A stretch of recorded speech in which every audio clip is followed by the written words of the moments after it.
Serial killer episode 3। एक शातिर हत्यारा जो लंबे समय तक पुलिस से बचता रहा अंततः पकड़ा गया। चार्ल्स सोब्राज दुनिया के सबसे कुख्यात सीरियल किलर में से एक। वो इतना रणनीतिक और सुनियोजित था कि कोई भी ये पता नहीं लगा सका कि हत्यारा कौन था। उन्होंने कई वर्षों तक पूरे एशिया में यात्रा की,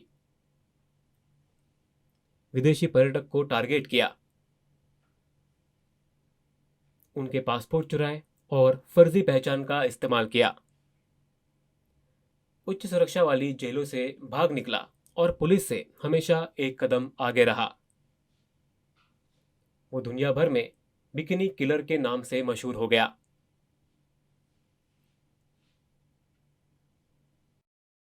चार्ल्स सोब्राज का जन्म 1944 में वियतनाम के साइगों में हुआ था।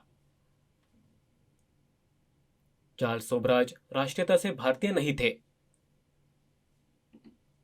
उनके पिता भारतीय थे और उनकी माता वियतनामी थी।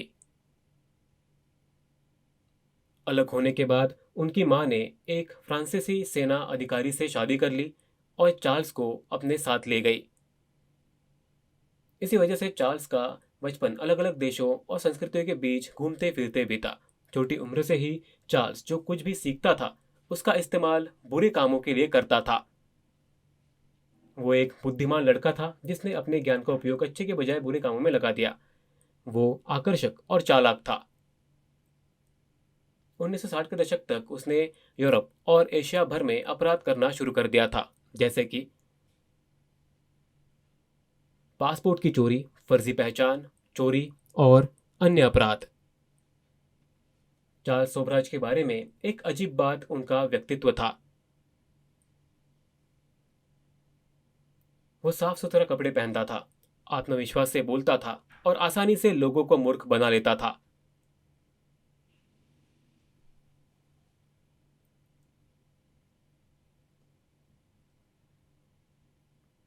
1970 के दशक की शुरुआत में सोब्राज ने प्रसिद्ध हिप्पी ट्रेल का उपयोग करते हुए पूरे एशिया की यात्रा शुरू की।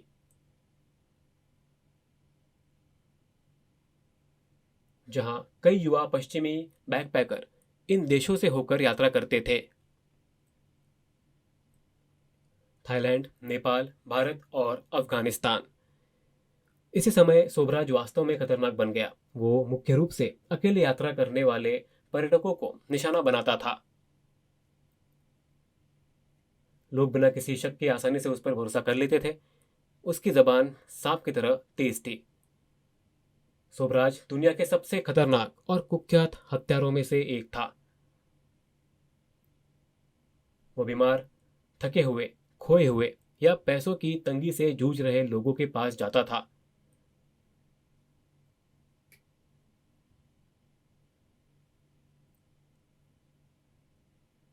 उसने उनकी मदद करने की पेशकश की, लेकिन उसकी असली मंशा बिल्कुल अलग थी। कभी कभी वो अपना परिचय इस प्रकार देते थे: एक रत्न व्यापारी, एक व्यवसायी, एक धनी यात्री। वो भोजन, पार्टियों, यात्रा संबंधी सलाह और बहुत कुछ प्रदान करता था।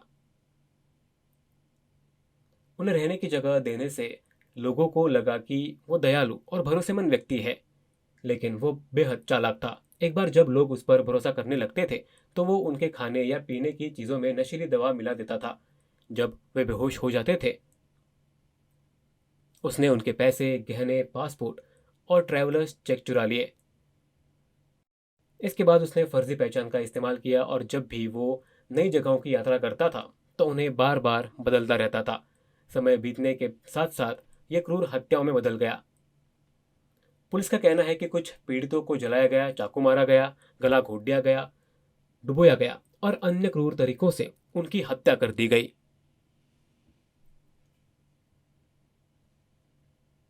सोबराज शायद ही कभी अकेले काम करता था। उसका एक छोटा आपराधिक गिरोह था। उसकी प्रेमिका मैरी एंड्री लेक्लेर्क और अजय चौधरी उसके साथ एशिया भर में यात्रा करते थे। वे चुपचाप अपने आसपास के वातावरण पर नजर रखते थे और शिकार की तलाश कर रहे थे। सोबराज के बारे में सबसे परेशान करने वाली चीज़ों में से एक ये थी कि हत्याओं के बाद उसने कितनी शांति से व्यवहार किया।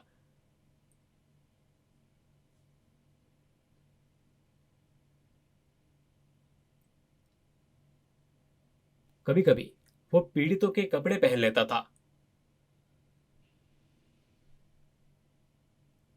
कभी कभी वो मृत पीड़ितों के पासपोर्ट और पहचान पत्रों का उपयोग करके यात्रा करता था। वो लगातार अपनी पहचान बदलता रहता था, जिससे पुलिस के लिए उसका पता लगाना मुश्किल हो जाता था। उस समय तकनीक सीमित थी।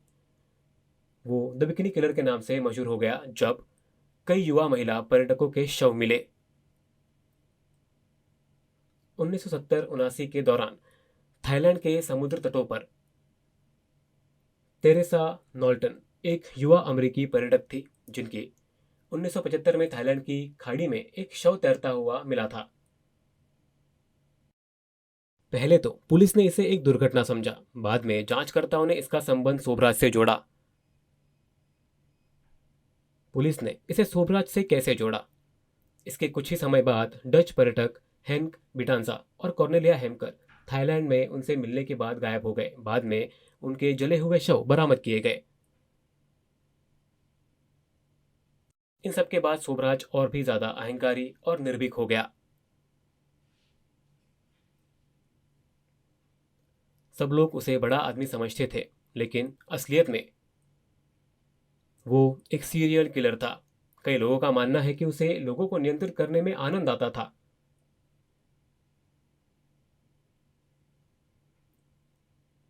चौंकाने वाली बात यह है कि उसे गिरफ्तार कर लिया गया था, लेकिन बाद में वो भाग गया। 1976 में नई दिल्ली में फ्रांसीसी पर्यटकों के एक समूह को नशीली दवा देने के आरोप में उन्हें भारत में गिरफ्तार किया गया था। लेकिन जेल के अंदर भी सोबराज आराम से रहता था।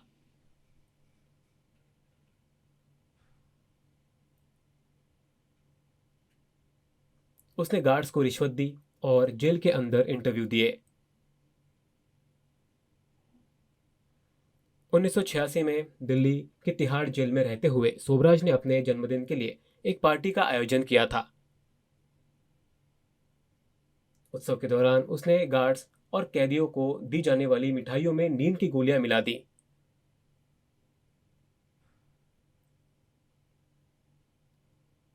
फिर वो जेल से फरार हो गया, जिससे पूरा देश सदमे में रह गया। वो भारत की सबसे सुरक्षित जेलों में से एक तिहाड़ जेल से भागने में कामयाब रहा। पूरे भारत में बड़े पैमाने पर तलाशी अभियान शुरू किया गया। कुछ सप्ताह बाद वो गोवा में पकड़ा गया।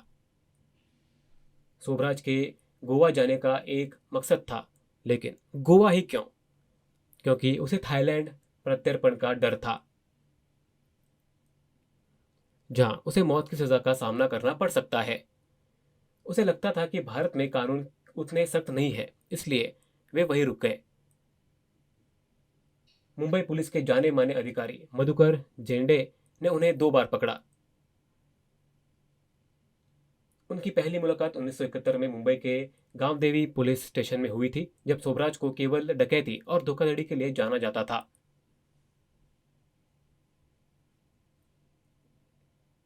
उन्हें गिरफ्तार किया गया और फिर रिहा कर दिया गया। उस समय वो प्रसिद्ध नहीं था, तब तक वो एक सीरियल किलर बन चुका था। झेंडे ने गोवा में उसका पीछा किया और उसे दोबारा गिरफ्तार कर लिया। 1971 के भारत पाकिस्तान युद्ध के दौरान लागू हुए ब्लैकआउट में सोबराज भाग निकलने में कामयाब रहा। उसका पता लगाने में असफल रहने के बाद झेंडे ने निगरानी बंद कर दी। कई साल बाद झेंडे को तिहाड़ जेल से उसके भागने के बारे में पता चला। झेंडे ने उसका पीछा किया और गोवा में उसे फिर से पकड़ लिया। दुनिया को यह जानकर गहरा सदमा लगा कि वो एक सीरियल किलर था।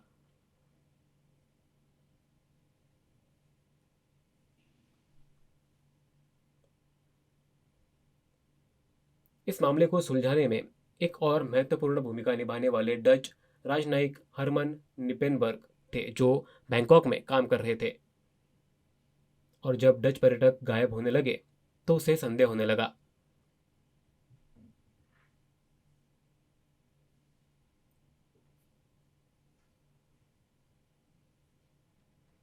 उन्होंने धीरे धीरे गुमशुदा व्यक्तियों की रिपोर्ट, तस्वीरें, पासपोर्ट और यात्रा रिकॉर्ड को आपस में जोड़ा।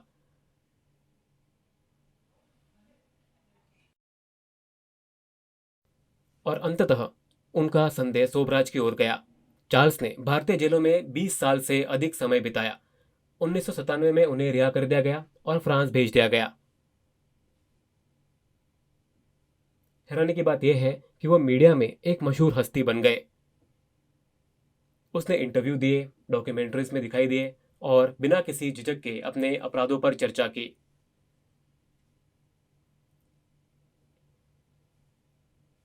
फिर 2003 में वो स्वेच्छा से नेपाल लौट गया, एक ऐसा देश जो उसकी कुछ हत्याओं से जुड़ा हुआ है। काठमांडू पहुंचने के कुछ समय बाद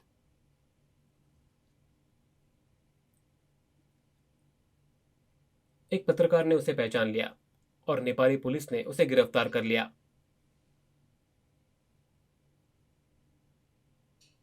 उसे हत्या का दोषी पाया गया और आजीवन कारावास की सजा सुनाई गई।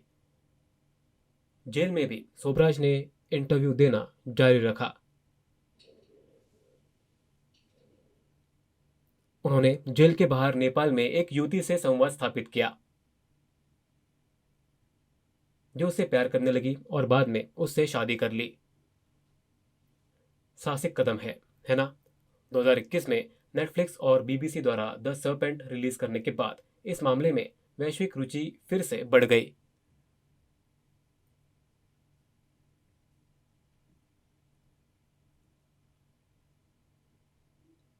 इस श्रृंखला में दिखाया गया कि कैसे चार्ल्स सोबराज ने पूरे एशिया में पर्यटकों की हत्या की। 2022 में नेपाल के सर्वोच्च न्यायालय ने उनकी रिहाई का आदेश दिया। उन्होंने 20 साल से अधिक समय जेल में बिताया और वृद्धावस्था और स्वास्थ्य समस्याओं के कारण उन्हें रिहा कर दिया गया और उसे फ्रांस निर्वासित कर दिया गया। आज भी वो दुनिया के सबसे कुख्यात सीरियल किलर में से एक है।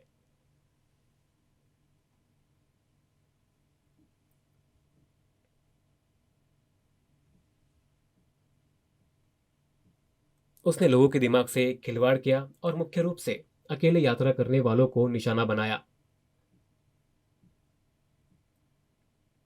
मुख्यतः उनके पासपोर्ट और पैसों के लिए। वो बेहद बुद्धिमान था, लेकिन उसने अपनी बुद्धि का इस्तेमाल लोगों को धोखा देने और उनकी हत्या करने के लिए किया।